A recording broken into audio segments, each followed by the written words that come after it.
I'm Joshua Griffith, and thanks for tuning in to the second episode of the Unnamed Sports Show on the Sports Talk Line Network.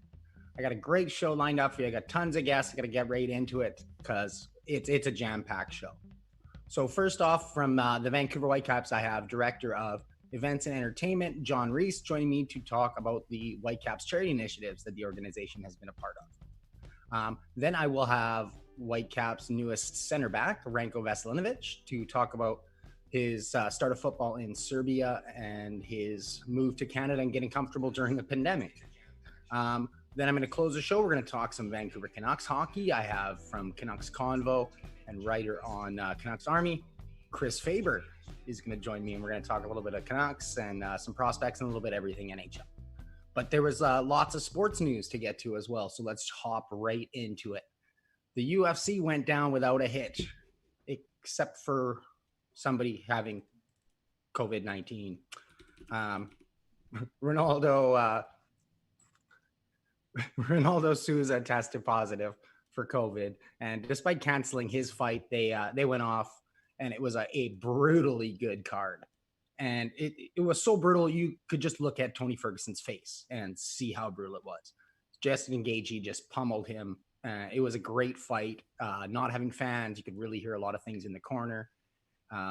All the punches you could hear. It was a pretty cool spectacle. We had another lesser fight card last night, and we got one again coming up on this weekend. So tune into those if you're a fight fan. The Bundesliga will start up again on Saturday, which is really exciting, especially for us soccer fans. And they're kind of setting the blueprint for the European leagues like the English Premier League and Serie A, which are looking towards their health officials for kind of the go-ahead to start things up. Yeah, and then as we move on to MLS, do a little bit more soccer.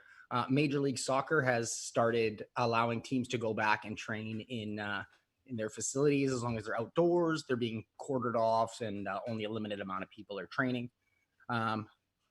And the NHL is also trying to get back at go. And could they maybe be doing it in British Columbia? Premier John Horgan has kind of issued out a statement to the NHL saying, "Hey, we're not just capable of hosting a conf or a division, but we will host the whole NHL. Come on over to BC." They want to talk about having a division play on Vancouver Island in Victoria, one in Kelowna, one in Penticton, one in Vancouver, kind of deal. Utilize all of the resources that they have in Vancouver. So that would be something exciting to see. And either way, I'm sure we'd always like to get hockey back. And we'll talk a little bit more about that with Chris Faber too, with the Canucks. So lots of other sports coming back, starting to come now. Supercross made a big announcement yesterday, and they will make an official announcement today, probably during this show or after it, that they will be back a go starting May 31st with the events, track and field. Again, they are back a go for their Diamond League stuff, starting with the Impossible Games on June 14th, or June 11th. Sorry, you wonder why they call it the Impossible Games, because it probably won't happen. After that, on August 14th, they'll resume things in Monaco with events that probably will happen depending on travel schedules and things like that. The NFL is business as the NFL usually is, and the Rams finally unveiled their new uniforms. I don't know if you can see in the back. I'm kind of a big Rams fan. I don't mind the uniforms. I really like the bone white ones. I like the helmets until it was pointed out that it looks like two bananas, and now I can't get that out of my head. But for the most part, the NFL is back in full swing.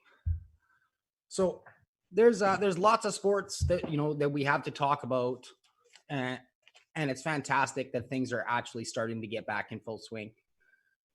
With the UFC having a fighter be tested for COVID-19 and be found positive, and them still go on with the events, kind of gives hope to maybe other leagues. The Bundesliga was saying that if they had a positive test, that they'll shut down for 3 weeks. Same with the Korean baseball organization, which, sorry, I'm not going to mention the scores again today.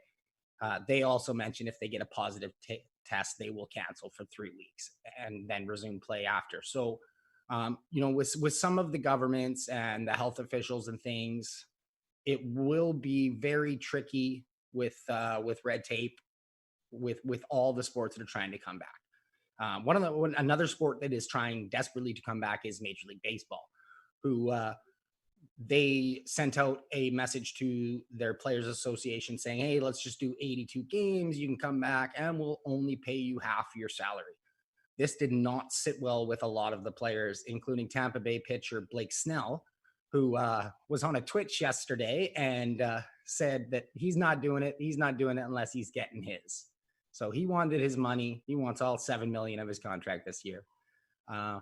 It's an interesting way to think about it during the times we're having. I mean, when, you know, there's frontline nurses and stuff out there and they're working away and, you know, he doesn't necessarily want to go back. I mean, I can understand if there's safety concerns and that's something that the Major League Baseball would have to address before anyone can come back. But just to openly come out and just make a Marshawn Lynch statement about how, you know, I got to get my bread. I got to get my chicken, get my money first.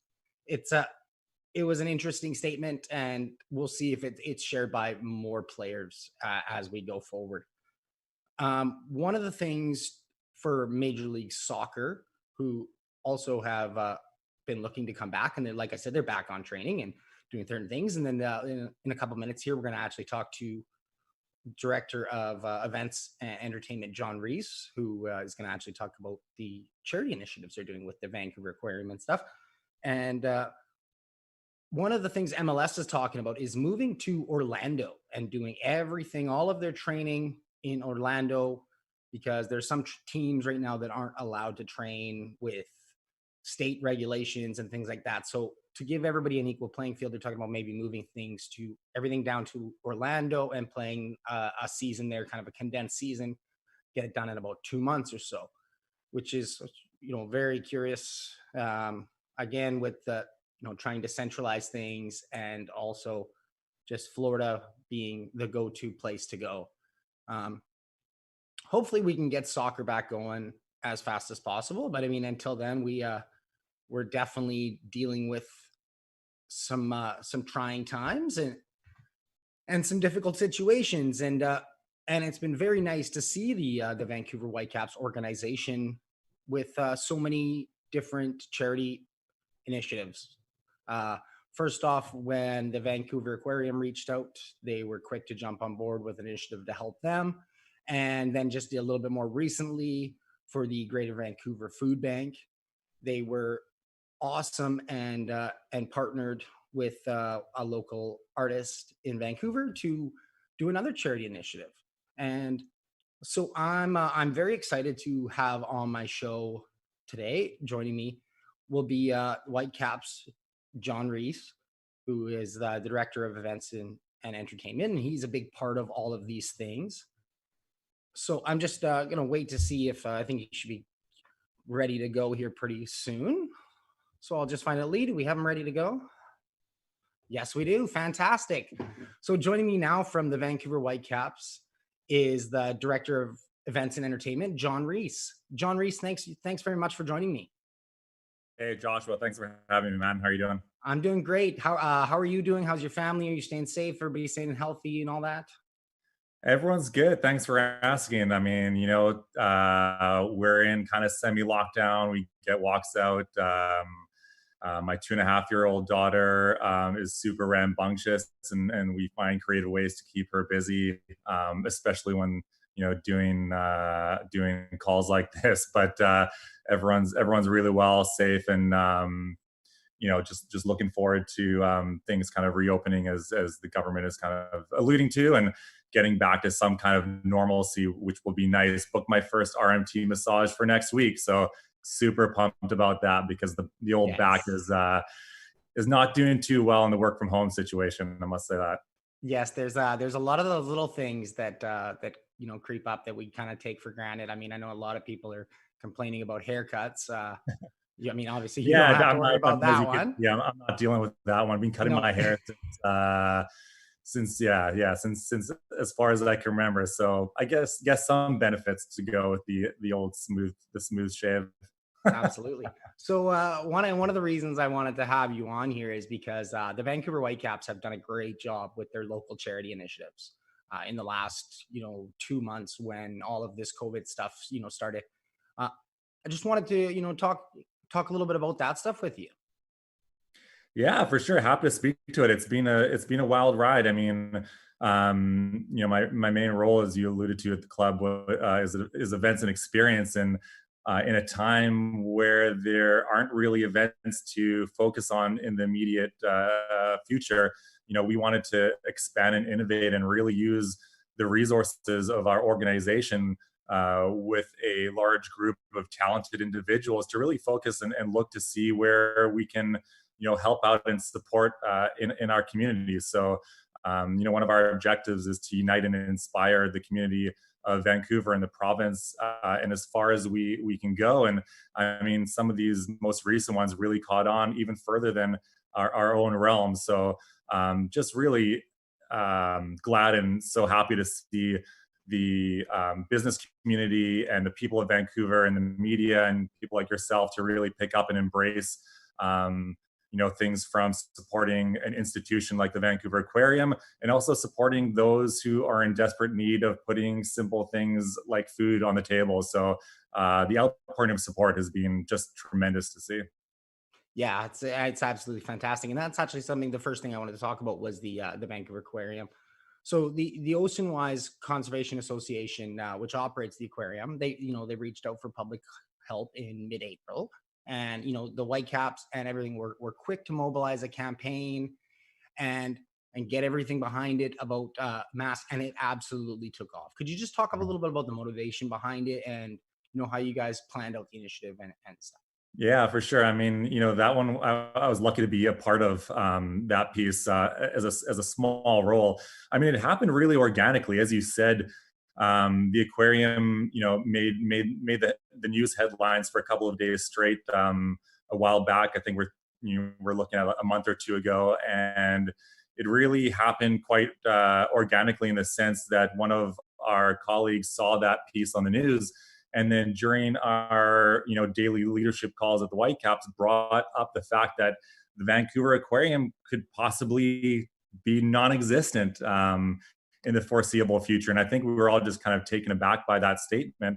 And really, a couple of ideas just got tossed around. And I think that night, our CEO, Mark Panis, was able to connect with the CEO of the Vancouver Aquarium and Oceanwise through LinkedIn. And they spoke later that evening. And the next thing you knew, the next day, they'd already mobilized on this initiative to formalize and formulate the selling of these beautiful creative masks that kind of bring our two brands together, with the intention of the funds being in support of the Vancouver Aquarium and saving that amazing institution, which I know very well, having a 2.5-year-old daughter.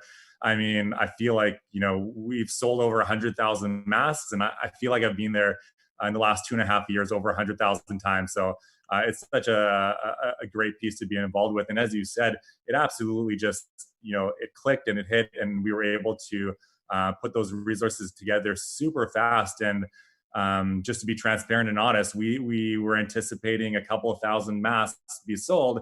And here we are sitting not that long, a couple of weeks since we launched. And I think we're sitting at last tally was, well over 100,000 masks sold. So it's been tremendous support. Wow. Yeah. As someone who doesn't have any kids, I think I have also been to the aquarium about 100,000 times. So I was definitely, I'm waiting for my mask to come. I saw that they've been shipped now, so I'm excited about that. Uh, I'm waiting for my mask to come, and it was a great initiative. And I was, happy to purchase a mask there for it. So one of the things that I loved so much about it was that it not only helps out the Vancouver Aquarium, but it provides a level of safety to people who use them properly. I mean, obviously, it doesn't make up for washing your hands and social distancing, which everyone needs to maintain. But Mm-hmm. it was definitely it was a win-win for basically everybody. You said you've reached over 100,000. I think it was by the beginning of the month, and I was just wondering, how much you've raised to date, and what can people do if they want to purchase one and get involved. Yeah, I mean, you really nailed the on the head there. It ticked off so many boxes, this initiative, from the fact of providing that support to the aquarium. From an economical standpoint, I mean, we're bringing jobs back to factory workers and really helping put people back to work, and in that regard as well. And to your point about needing the masks we're living in a new normal where it's definitely going to be a need, and that protective layer that we were able to kind of develop this really nice athletic fabric mask that is both comfortable as well as visually appeasing. So, it was great on a whole amount of different levels. I don't know the exact number, but I know in sales, it's over $2 million in sales already. To your point, I think you'll be getting that mask very soon. We had such overwhelming demand that, we had some of our front office workers, most recently as of last week and currently up till now, going down to the factory and helping out with quality assurance and delivery of materials. So I know all the masks have been cut so far. A lot of them, I think the last tally was around 10,000 have already been shipped, and we're pumping them out, and we're still selling them as well. So right now, whitecapsfc.com, you can find that link for if you haven't gotten your mask yet and you want to support the cause and get on that initiative. That's awesome. And you're going to be able to find those links down in the description of the video here. So that's not actually the only initiative that the Whitecaps have taken on during this time. You guys partnered with award-winning artist Carson Ting to have a great, beautiful print where all the net proceeds go to the Greater Vancouver Food Bank. Could you talk a bit about how you guys got involved in that? I know you were pretty big in spearheading that, because I was lucky enough to join in a group Zoom meeting where you talked a bit about it. Yeah, we were super fortunate and appreciative to kind of have that back-to-back, initiatives that were so well received in the community. The funny story about this one is the Art Piece initiative and the print with Carson. Actually, the concept and idea was formulated before the Aquarium initiative, so we actually had to push that date back for launch about 8 or so days when we were ready to launch, because we just wanted to capitalize and saw that need for the aquarium, which actually I think really complemented it and worked out well. But the start of that one was really, again, it spawned from just wanting to be innovative, and it really started with such a small idea of, at the beginning of COVID-19 and the pandemic and being locked down, we saw that there was going to be a need for the community, and people were going to be in desperate need for something such, like food on the table. And it's just, frightening and to think about families and people that, are in need to to feed their families, and such an essential need such as that. And our partners at the food bank, we were talking to them, and their main objective is to provide healthy food for those in need. It's a very simple objective. So what we thought was, why don't we try and create this an art piece to recognize our frontline heroes? And the idea spawned from that 7 p.m. moment that is happening throughout the communities, in Vancouver and BC, and I think globally as well. You see them in all over the place, like New York and Europe. And what we wanted to do is really spin and turn this pandemic and this terrible situation into a bit of a positive and a remembrance, and capturing that beautiful 7 p.m. moment where the community and the city come together on their porches or balconies, and we cheer and we support and we clap for frontline workers such as doctors and nurses, and truck drivers and city workers and those essential services, and the media, people like yourself that are, keeping that sense of normalcy in our lives. And that's really where it kind of spawned the idea. And what happened quickly was our creative director, Terry D, gave me this idea to reach out to a local award-winning artist whose name is Carson Ting. And similar to that story I told you about the aquarium, I reached out to Carson through LinkedIn. And at the outset of it, I thought the hardest part of this initiative would be to get an artist on board to do this piece for free, get a printer and a supplier and to do fulfillment for free. And what has been the most amazing thing of this initiative is the outpouring and support of the local business community jumping on this initiative. And I spoke to Carson for a good 30 minutes. In 5 minutes into that conversation, Carson was on board, full steam ahead, pro bono. I then reached out to our friends at Hemlock Printing. They were on board, dedicating all their resources, printing for free. Hemlock and Harling, who are our fulfillment partner, they're fulfilling all the prints for free as well. And then I'm not sure if you've seen on the website, but we had a beautiful video made by a local creative agency called Kindred and Scout. And they made a beautiful video piece to kind of launch this video as well. So all proceeds being donated, which is great because then that way we can donate all proceeds to directly the food bank. And as of today, we're clicking in at over $120,000 direct to the food bank. So it's just been unbelievable. Wow. That is fantastic. And it's a great print. I don't know if people haven't seen it, they really need to check it out. And what I really loved about it was one of the Not here. things, yes, is right behind ads, but right behind them. Mhm. One of the things that I really loved about it was just the intense details in it and all the little hidden Vancouver things. And you got to look hard to find everything. And I really love that. And I mean, you talked a little bit about it already with the inspiration for the 7 o'clock workers and things, but what was your and Carson's, your guys' collaborative effort? Like, where did all that come from? Because I know there was a little bit, like, Carson was talking about how he wanted to do maybe kind of a map, and then things kind of switched, and he Yeah. moved on to a different idea. So if you could just talk about that a little Yeah, sure. I mean, it was a really fluid kind of conversation, and I can't say enough nice things about Carson Ting, who operates Chairman Ting Industries. I mean, he's really well known in the industry. He just recently did an amazing graffiti piece, or art piece, I should say, down on Robson Street. And he is just being so unbelievable to work with. So really, from the initial outset in conversation, I pitched the general idea to Carson and really wanted to let him, as the artist and the creative in the relationship, to really take with it and run. But I mean, he is such an easygoing gentleman, and it was seriously a collaborative effort about throwing back ideas back and forth. And if you go to check out his website, I mean, this is something he does on the regular. So he has a lot of very cool pieces that he works off of. So originally he had this idea to showcase the entirety of the city and really hide these kind of gems throughout. But we kind of looked at that first draft, and it was just a very open conversation about how we can really capture that essence and that human element, showing people in their balconies and capturing kind of that zoom in to what you see, the final piece that was finalized, kind of looking down the road to our home of BC Place Stadium in the background, and really having all those pieces come together that we're able to see those, centerpiece placements of because at the end of the day, this is about the frontline heroes, the frontline workers.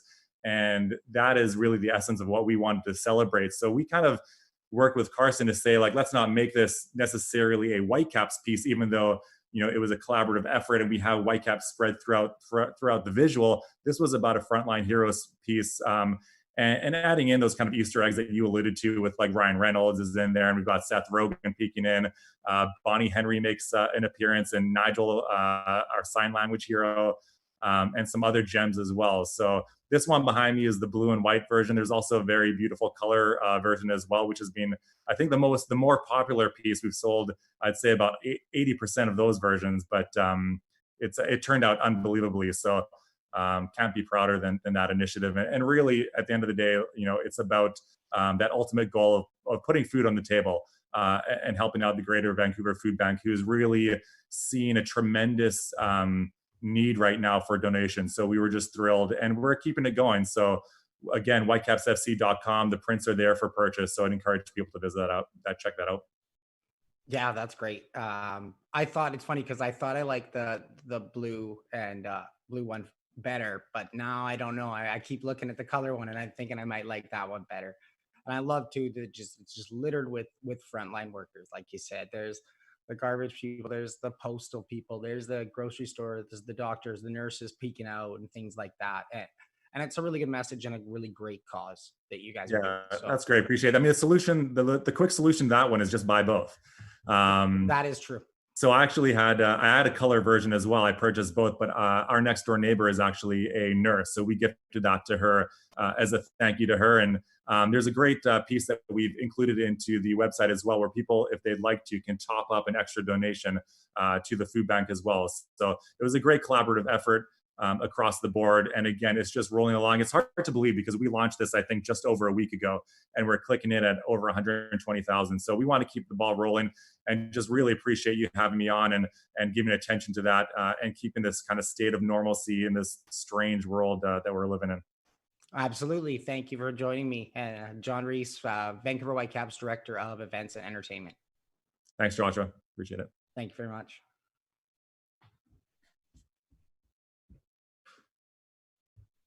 Well, I hope everybody enjoyed that interview with Jon Rees. It's some great initiatives that the Vancouver Whitecaps are doing right now. So get on and check them out. You can check out the links down at the bottom to purchase the mask or the amazing artwork by Carson Ting down at the bottom in the description. I'll also be posting it out after pretty much everywhere, I do things. So you'll be able to check it out there. So we're going to stick with Vancouver Whitecaps right now as we move forward with an interview that I did a little while ago with the newest Whitecaps center back, Ranko Veselinovic. So we pretty much talked everything from his trip up.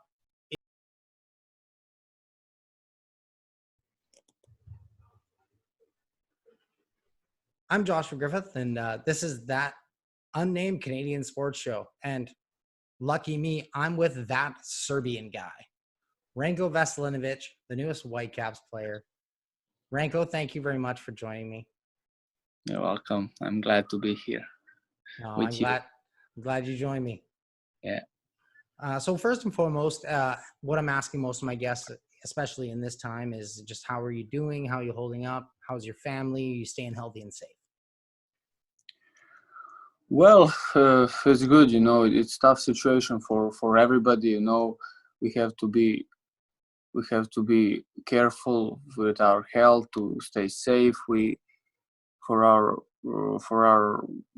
because we are athletes, it's really hard to us because we are not allowed to train in our facilities and our pitches to do what we do every regular day. But we have to stay in the apartment, stay safe, stay fit with our exercises we got from the club, our personal programs, and we need to be patient to wait for this stuff to pass, and then we can go back and do the things we much the most, and that's the playing football.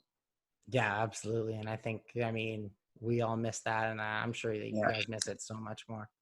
Yeah. So I just want to kind of, get into the start how you got started into your football career. Started from a young age in Serbia, and that kind of dominated your life.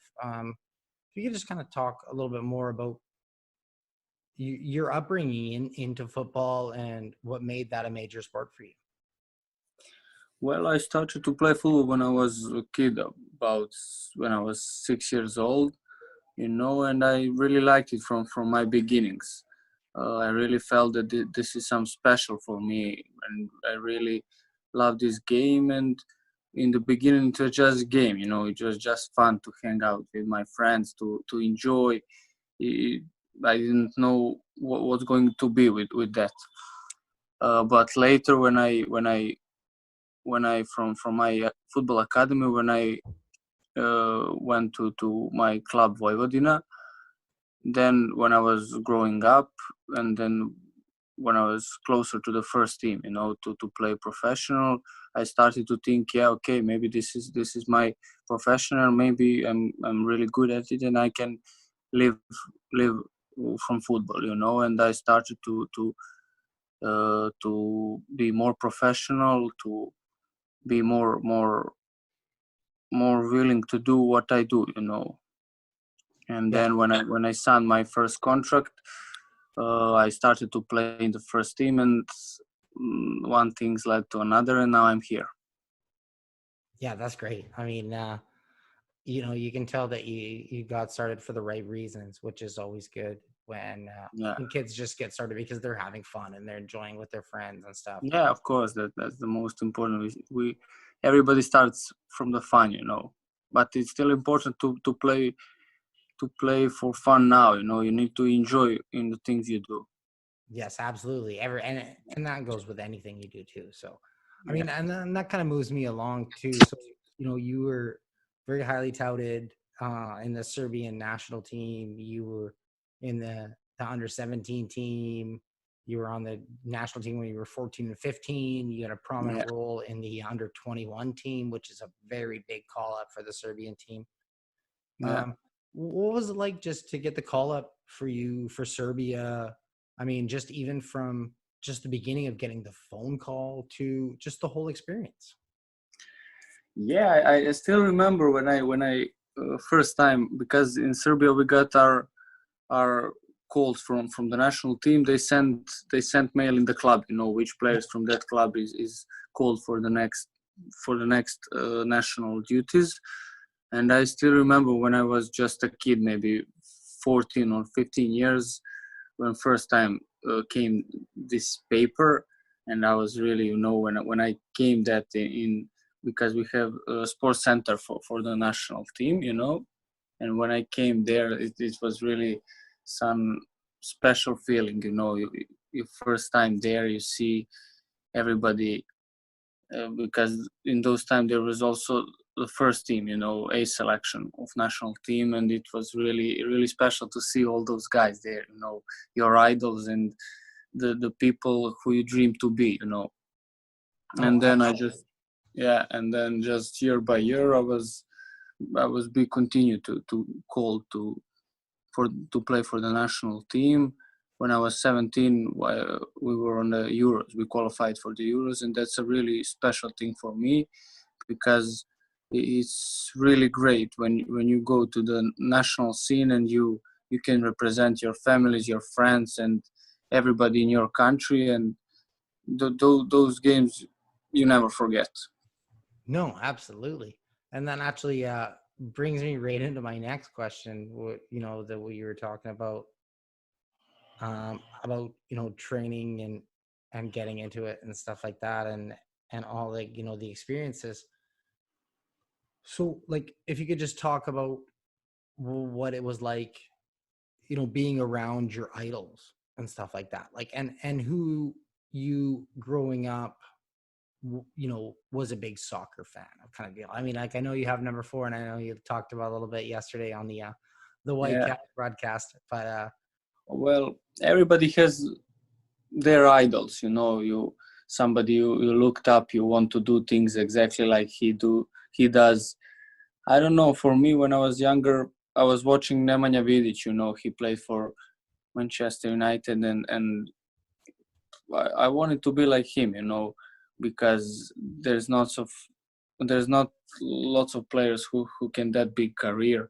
And when I was young, he was really in the best time of his career, and I tried to do things like he did it, even those days I tried to go on that level.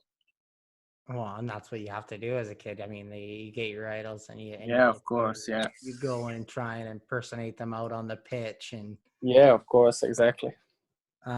So I mean, that kind of moves us along a little bit. You got started with your Serbian club team in the Superliga Serbia. I hope I'm pronouncing that right. Probably not. I probably butchered it. Superliga, yeah. So okay. So 19 appearances and 1 goal. What was that like for you as such a young player? Because I know you're only 21 now, and you just turned 21 on March 24th. So yeah, but that's 19 appearances the previous season. It's not all I have, I don't know, 60 appearances or something like that for my club. But yeah, I really like to play for that club. It's my club from my town when I was born, and every game stepping on our stadium there, it's it's always special. Always it's your dad, it's your mom, it's your brothers there, your friends, and you always want to not disappoint in them. You want to give them to feel great after a game, and that's a special feel for me when we win, when I play good, and I like those moments. I really enjoyed it. yeah, absolutely. So last year, sorry, I apologize. I was just bringing up your last year's stats. No problem. Yeah, I understand. Yeah, no. You asked me about goal. Yeah, well, goal. I was really waiting for so long for that first goal. I waited for, I don't know, 45 games or something like that. and it's really felt good when I scored this I first goal. can tell by your smile. You're just ear to ear smile, just even talking about it. Yeah. It's really nice, special feeling. I hope I will score some goals for Whitecaps. Oh, we would love that. Absolutely. Yeah, So I'm talking. me too. Trust me. Speaking of that, I'm talking with Ranko Veselinovic, the Serbian guy, the newest member of the Whitecaps, who just talking about his goal. And what can you break down that goal for us Whitecaps fans and everybody? Sorry. Can you break down that goal for us, all the Whitecaps Yeah, fans? I will try. Yeah, I will try. I hope I will do it. Oh no, sorry. I was just gonna say, do you remember it? Can you break it down? Like what was it like? What was the situation? What was like my goal? Huh? Sorry. Yes. No, I'm going back to your goal. I told you in the green room that I wanted to talk about your goal. Yeah. Okay. But well, you know, it was some corner, you know, and the opponent clearing the ball to, I don't know, about 20 meters, and my teammate shot the ball just to shot it, you know, and it was go wide of the goal, you know. He was going to miss it, and it was going ball to me, and I just with my back heel I turned the direction of the ball and put it in the net. Well, I have seen it, but you would be amazed at how hard it is to actually put Serbian goals on any highlights. Yeah, on video, it's really bad. It's really bad video. Yeah, and that's why I was trying to get you to describe it a little bit for we have bad highlights in Serbia. Yeah. So, but I hope we're going to get some highlights from the Whitecaps. So that actually brings me to my next question. I mean, how has it been your transition to Canada, and just how have you been received by the Whitecaps so far? Well, I was thinking that it's going to be harder, you know. But when I came here, everybody in the club be with me really nice, and really they got me. They feel me. They got me to feel like I'm at home, you know. Everybody wanted to help me. Everybody was there for me, and people in Canada and in Vancouver are very nice. And now I'm really feel like I'm here for a year, you know. I really adapt really easy. Yeah, no, I mean, you seem like you've kind of, broken in. You're ready to go. The only thing that you're kind of missing is football back on the field. Yeah, exactly. So with the, the MLS kind of having their announcements so that teams can kind of get back going to training camps and stuff, is that something that you're really looking forward to now? And have you heard back? Really. When are you guys I just want to go on the field with my teammates to start practices, and as soon as possible to start play games, because I really missed it. This is a long time without teammates, without field, without practices and games. It's really hard for us. Absolutely. I can't even imagine. And so Ranko, I just want to thank you again for doing this. You're welcome. For taking the time, even though everything's going so hard with, the sports stoppages and all that. But I'm sure that you guys, from the sounds of it, will all be fired up, ready to go when things get back on. Yeah, no problem. Okay. Thank you very much. And so that was Ranko Veselinovic. You're welcome. It's been a pleasure. Yeah. Cheers.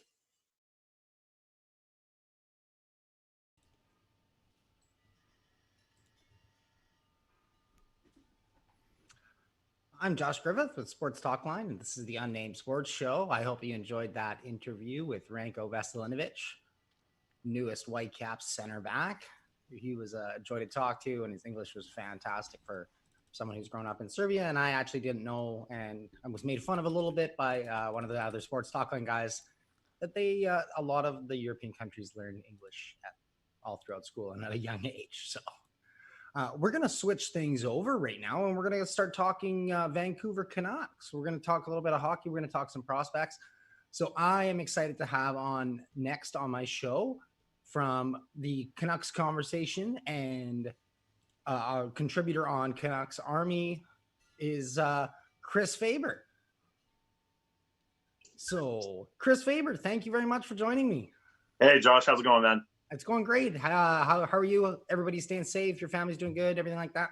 Yeah, everyone's doing good. We're all just living inside and making the grocery store run once a week. And other than that, just living life, man. Enjoying this little bit of weather. We got a big backyard here, so it's nice to enjoy that. Yes, it is. It is a beautiful sunny day, and I actually have to. I can actually see my grass right now peeking up through the window, and it needs to be cut. So, well, there you go. Something to do. That's what everyone's looking for right now. Yeah, exactly. So, thanks very much for joining me. So, just wanted to talk to you a little bit about you're big involved with the Canucks prospects. You do a lot of work for talking about the Utica Comets with Corey Hergott on Canucks Conversation. I was just wondering if Brogan Rafferty or Niels Höglander, are they going to be able to make a difference for the team next year, like an immediate impact, or is there somebody else that maybe we're all sleeping on? Yeah, I definitely think that Brogan Rafferty is going to come right in and be on this Canucks team next year. Just talked to him this past weekend, put out an article on Canucks Army, which was a lot of fun. Very confident kid, which is great to see. I mean, the fact that guy was not drafted, comes in as a rookie and does what he does at the AHL level, like the confidence is skyrocketing through him. And that's a guy who, didn't go through the regular way of making it to the NHL, but I think he's here next year. I think he makes an impact. I think he's a guy that can replace either Chris Tanev or Troy Stecher, whichever one of those two guys ends up not being re-signed by the Canucks. But as for Niels Höglander, that's going to be a really interesting situation because I think that there is a way where he works his way into the Canucks lineup. I don't know if it's possible. I'd give it like a 2% chance right now of that actually happening. I would love to see him play a full season with the Utica Comets. I think that getting him to North America would be great. But at the same time, he's been comfortable with that coaching staff back in Sweden. The perfect situation for me to see next year would be to get that 10-game stretch with the Utica Comets next year. And then if he opts out to go back to Sweden, that's fine. If he wants to stay here in Utica and just continue to develop in North America, both are great options. I think he learns a little bit more of how to use the ice. Like you see that in the Swedish game where there's so much more ice. I love watching Höglander on the power play because there's bigger passing lanes for him to make and passes that have to go further across to make a cross ice pass. But he's developing into that, and I think he'll get a ton more time if he does go back to the SHL. But either way, it's a win-win. The only situation where it's not really a win is if he sours with the organization, which I don't think is happening. No, he's Swedish. He's not Russian. So we should be hopefully fingers crossed that doesn't happen. Yeah. So what about anybody that we may be sleeping on? Yeah, Corey and I just did Corey Hergott of Canucks Convo and Canucks Army and all the great work that he does for the Utica Comets. We just had a conversation about this just yesterday, actually, on our Patreon. And the thing that we kind of brought up near the end of it was like, I think people might be sleeping on Jonah Gadjevich a little bit. He was a second-round pick the same year as Cole Lind was drafted, and Jonah Gadjevich scored in a third of his games this year. He didn't play in a ton, but he got 13 goals, I believe, on the season, possibly 14. But, that kind of goal totals don't come out of nowhere. The guy can score. He's really good around the net. I think that was a big reason why the Canucks drafted him was the net front presence that he brought at the OHL level was bar none the best probably in that draft. I mean, he's a guy who sits in front of the net, does work, gets in a goalie's face, pisses off defenders. He's got an active stick. And we saw with the Utica Comets this year, I mean, he had some struggles with his shoulder injury, some upper body stuff. But when he's healthy, he's not afraid of anybody in the AHL. And that's probably better than the NHL because there's a lot more tough guys running around the American Hockey League than there's at the NHL level. So I think that Jonah Gadjevich would be a guy to keep an eye on next year. If he takes a jump similar to what Cole Lind did into this season, I think we'll be talking a lot about Jonah Gadjevich because he's not really very high on a lot of people's prospects ranks right now for the Vancouver Canucks. But you see him play. He's an impactful guy. If he can jump up and do some shorthanded penalty killing, that'll just bode for his resume to get to the NHL. But I think next year, I think we're going to be talking about Jonah Gadjevich a little bit more. Yeah, I definitely heard some when the Canucks were looking at bringing up something. Some people when Barjuk was being sent down and they were looking for some things. I definitely heard Gadjevich's name being thrown around a bit. So I'm curious to see what he can offer next year. So I'm talking with Chris Faber from the Canucks Convo. Speaking of the Canucks management, Brackett or Benning? Hard to decide. I mean, work as a team. When they're working together, they're great. I think when they've been doing their drafting, if you put more of it on one than the other, it's tough because I think that Judd Brackett's a guy who specializes in American prospects. Look who the Vancouver Canucks have as some of their top prospects. Jack Rathbone's an American. Adam Gaunett's an American. Even Aiden McDonough, who I'll be speaking with this weekend, who's just tearing it up with Northeastern in the NCAA. He's another American guy that was probably a Judd Brackett pick. He's making a huge difference on this team. No matter how you slice it, Judd Brackett is a huge piece of this Vancouver Canucks team. I want to see him stay here for the long term. I just don't know if that's going to happen. So if I had to choose one or the other, I think that Benning's done a pretty decent job as a GM. I don't think he's done a great job. I don't think he's done a bad job, but I think Judd Brackett has done an incredible job as a scouting director. So if you were forcing me to choose, I'm not forcing you to choose. So don't worry. You can give your answer if you want, but I'm not forcing you to choose. Yeah, no, I'll stick with Judd. I like what he's done in his job. I think the job that they asked him to do, he's done better than Jim Benning has done in the job that they asked him to do. That's a good point. And something that you brought up, that how you said he's been an important piece. And like you said, I mean, you mentioned that he does the majority of the American scouting. And, they have Thomas Gradin, who does a lot of the Sweden scouting and stuff, and Wes Broad and Jim Benning as well. Like, I mean, it's a team, and I think it's being very overlooked, that aspect of things, by the Canucks fan base at the moment.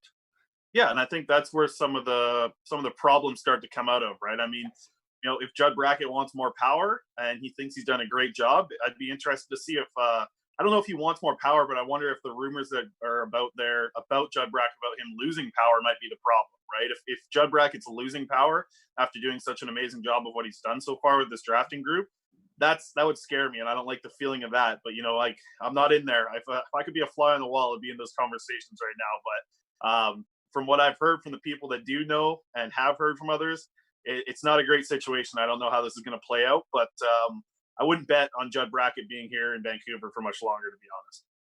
No, yeah, like you said, from the things that are being thrown around out there, yeah, I'd love to be a fly on that wall. That would be man.